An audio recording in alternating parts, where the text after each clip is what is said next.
இந்த குட்டி ஜப்பானில் கிட்டத்தட்ட சாதாரணமான ஊரல்ல திருப்பூர்.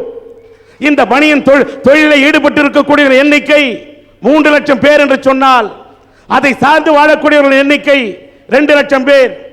இப்படிப்பட்ட திருப்பூர் பெருமை வாய்ந்த ஒரு நகரம்.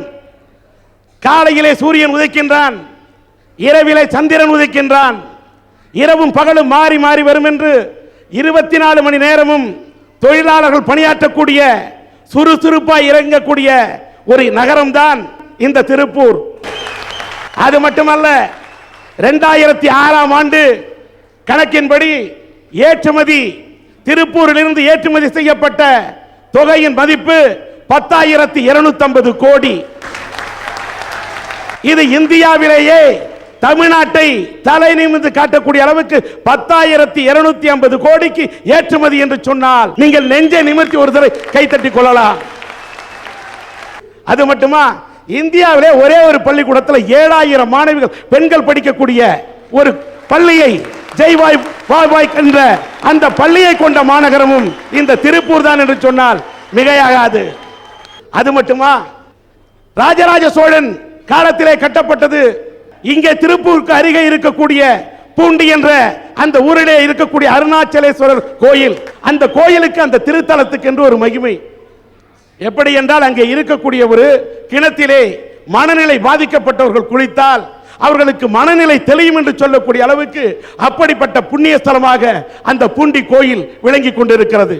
எல்லாவற்றுக்கும் மேலாக இன்றைக்கு சுதந்திர நாட்டிலே வாழ்கிறோம்.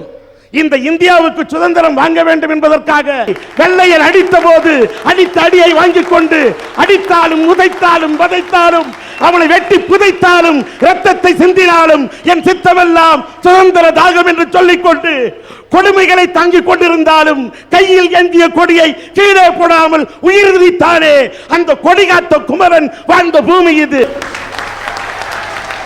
அந்த பூமியிலே சன் டிவி நாட்டரங்கத்தை நடத்துவதில் நாங்கள் மிக்க மகிழ்ச்சி அடைகின்றோம். வாழ்க்கையில் உறவு என்பது எதற்காக? இந்த தலைப்புல உறவை 4 விதமா பிரிக்கலாம். எப்படின்னா, உறவு என்பது துன்பத்தில் கை கொடுக்கவா, இல்லை உதட்டளவிலே உறவாடி பின்னால் குழி பறிக்கவா, இல்லை உறவு என்பது சுகமான சுமைகளாகி வாழ்க்கையை பக்குவப்படுத்தவா, இல்லை உறவு என்பது மடியில் கட்டிய பூனையாக இருந்து கொண்டு தொந்தரவு கொடுக்கவா. இப்படி இந்த உறவுகள் எதற்காக என்பதை 4 வகையா ஆக்கி வேற ஆணி வேறையா பிச்சு உதறதுக்கு இங்கே இவர்கள் காத்துக் கொண்டிருக்கிறார்கள். ஐயா, உங்க பேரு டிஆர், உங்க பேச்சு வெகு ஜோரு. அத பார்க்க ஆயிரக்கணக்கான பேர் ரசிக்க வந்திருக்காங்க பாரு, அதுதான் எங்க திருப்பூர். சரிங்க, நீங்க விஷயத்துக்கு வாங்க. யா, பானையிலே சோறு இருந்தா பூனைகளும் சொந்தமடா, சோதனையே பங்கு வச்சா சொந்தமில்லே பந்தமில்லே. இப்போ உலகத்துல சோதனையை பங்கு வச்சு பாருங்க, சொந்தமும் இருக்காது பந்தமும் இருக்காது. இந்த உரிச்ச வெங்காயத்தை அறிஞ்சா கண்ணில் தண்ணி வருதோ இல்லையோ தெரியல, உறவுன்னு சொல்லிட்டா போது சும்மா பொல பொல பொல பொலன்னு நம்ம ஆளுக்கு பூரா கண்ணீர் விடுவாங்க. அதெல்லாம் உறவு கண்ணீர் விடுறது எதுக்கு தெரியுங்களா? காரியம் சாதிக்கிற தந்திரம்.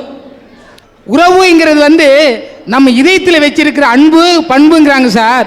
அந்த இதயம் இருக்கு இல்லைங்களா, அந்த இதயத்தை எடுத்து 2ஆ பொளந்து பாருங்க, 4 அறை இருக்கும். 4 ஆர்டிகல் வென்ட்ரிகள்னு இருக்கும். அதுல ரத்தம் இருக்குதுன்னு சொல்றாங்க. அதுல ரத்தம் மட்டும் இல்லைங்க ஐயா, நம்மளால உதட்டளவுல உறவாடி குழி தோண்டின கதைகள் 4,000 4 லட்சம் 4 கோடின்னு பலது இருக்குது ஐயா. அதை நீங்க படம் எடுக்க கூட பயன்படுத்தலாம், அத்தனை இருக்கு சார்.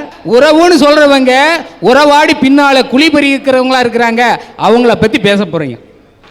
இரவும் பகலும் சேர்ந்ததுதான் பொழுதுகள், இளமையும் முதுமையும் சேர்ந்ததுதான் பருவங்கள், பிறப்பும் இறப்பும் சேர்ந்ததுதான் வாழ்க்கை, விருப்பும் வெறுப்பும் சேர்ந்ததுதான் முடிவுகள், வெற்றியும் தோல்வியும் சேர்ந்ததுதான் போட்டிகள், இன்பமும் துன்பமும் சேர்ந்ததுதான் வாழ்க்கை.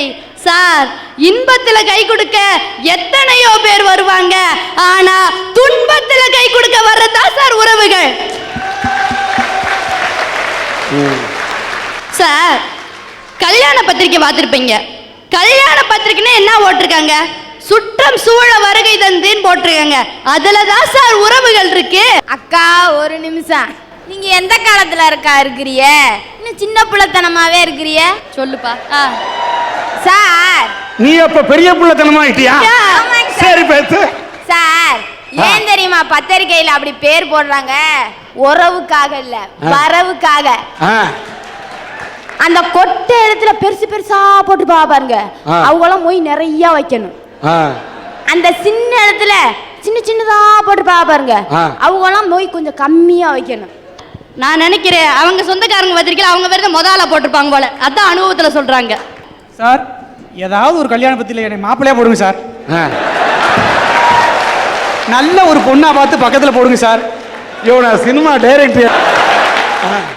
எல்லாம் படம் எடுத்தீங்க உறவுகளை பத்தி. மாப்பிள்ளையா அவங்க தானே? ஆமா சார். அம்மாட்ட சொல்லுக்காரு. இல்லை சார், சாவுட்னா இப்போ கல்யாணம் விடுனா நான் தான் மாப்பிள்ளை ஆகணும், சாவுடலாம் நான் தான் பணமாகணும். வாடறதுக்கான வழியை யோசியா ஐயா. உறவுங்கிறது துன்பத்துல கை கொடுத்து காப்பாத்துறதுங்கிறதுக்கு மகாபாரதத்துல இருந்து ஒரு நல்ல கதை சொல்றேன் கேளுங்க. சொல்லுங்க. ஒரு வேடன் வந்து காட்டுக்கு வேட்டையாட போறான். அப்ப அந்த பக்கமா ஒரு மான் ஒண்ணு போச்சு. அந்த மானை பார்த்து அந்த அம்பை விட்டாங்க ஐயா. மான் மேல அந்த அம்பு படலை, பக்கத்துல இருந்த ஒரு மரத்துல பட்டுடுச்சு. அந்த விஷ அம்பு பட்ட உடனே அந்த மரம் வந்து கொஞ்சம் கொஞ்சமா பட்டு போக ஆரம்பிச்சிருச்சு. அந்த மரத்தில் இருந்த கிளி பறவைகள் மற்ற ஜீவராசிகள் எல்லாமே வேற மரத்தை நோக்கி போக ஆரம்பிச்சிருச்சு. ஆனால் அந்த மரப்பொந்தில் ஒரே ஒரு கிளி மட்டும் வசிச்சதுங்கய்யா.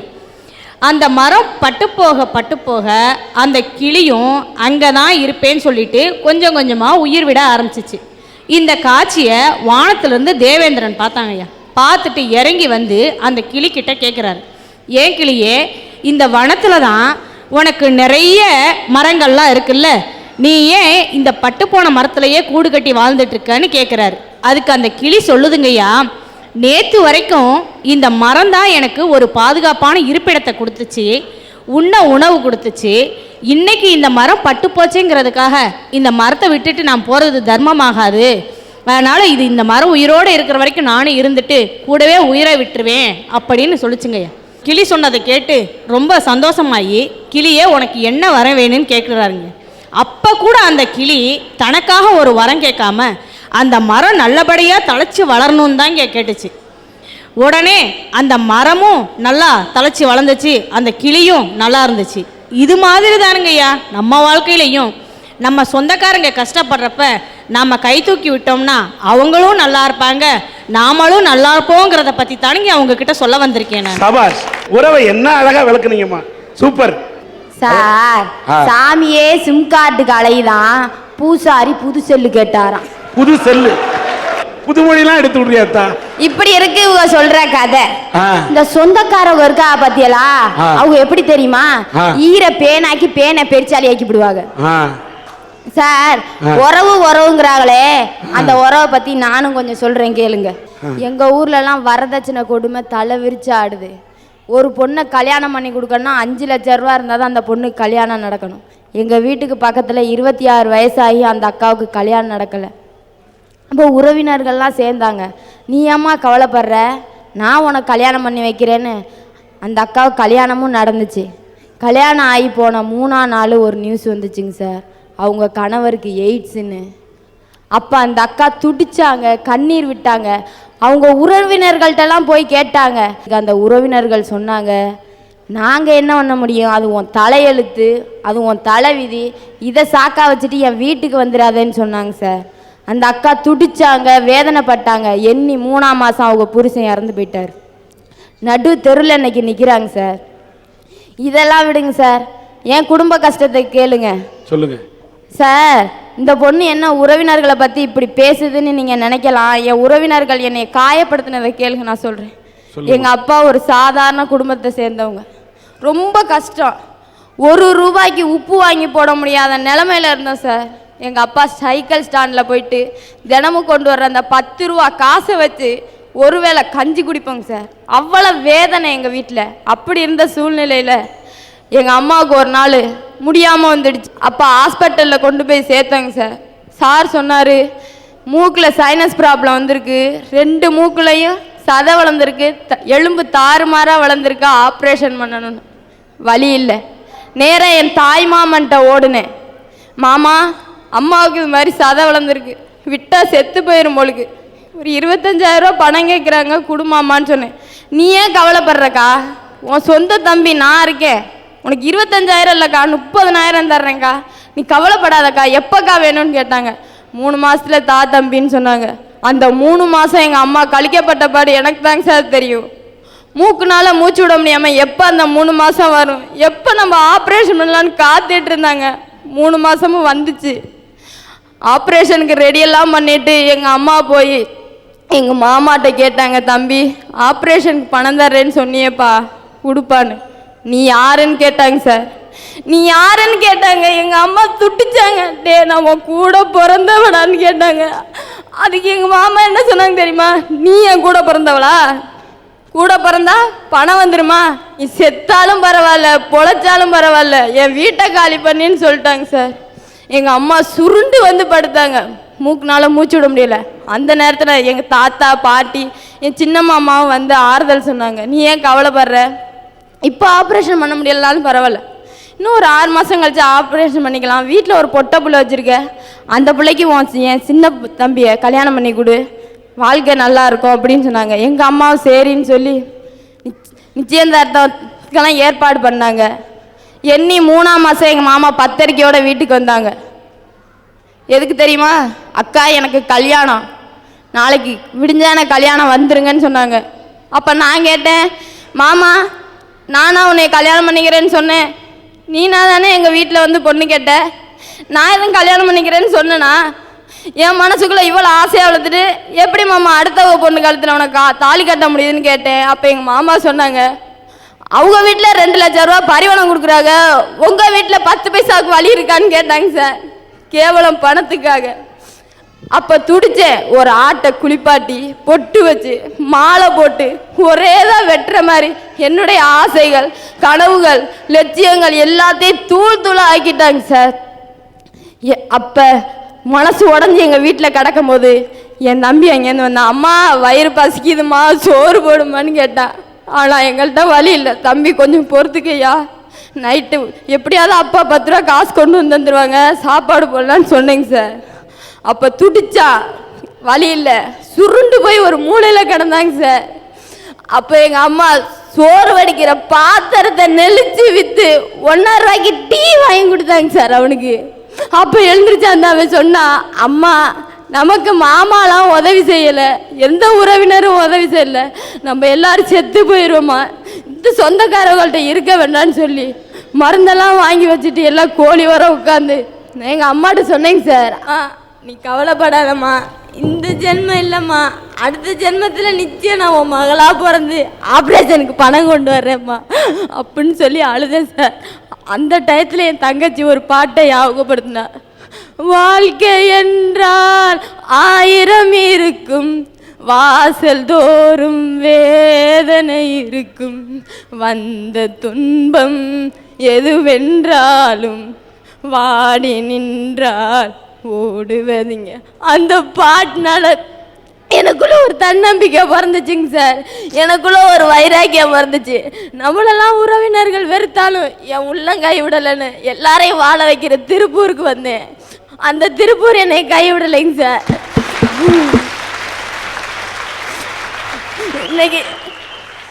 இன்னைக்கு நானும் ஒரு கம்பெனியில் சேர்ந்து மாதம் என் செலவு போக எங்கள் வீட்டுக்கு 1000 ரூபா பணம் அனுப்புகிறேன். அந்த பணத்தை வச்சு ஏதோ 3 வேளை இல்லைனாலும் ஒரு வேளை வயிறார எங்கள் அம்மா அப்பா சாப்பிட்றாங்க சார்.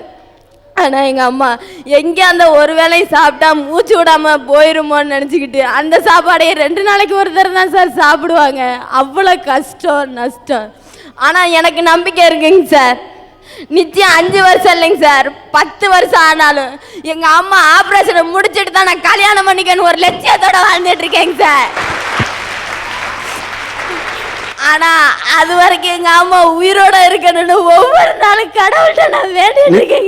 நிச்சயமாக உன்னுடைய பிரார்த்தனை பலிக்கும். உன்னுடைய தாயாருடைய அந்த அறுவை சிகிச்சைக்கு நிச்சயமான நல்ல இதை படைத்த உனக்காக உதவுவார்கள். இந்த ஆபரேஷன் என்ன செலவு நினைக்கிறேமா?